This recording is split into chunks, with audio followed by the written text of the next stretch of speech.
Hello everyone, this is the video about design and simulation of medical ventilator with lung model.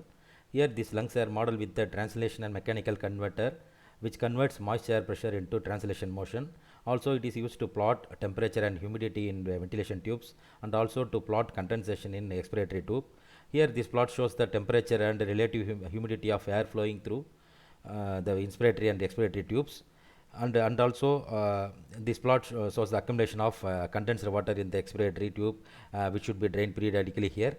The next graph shows the flow and pressure and volume of this translation motion system, and also this is a preset flow rate is applied to the patient here. Thank you for watching.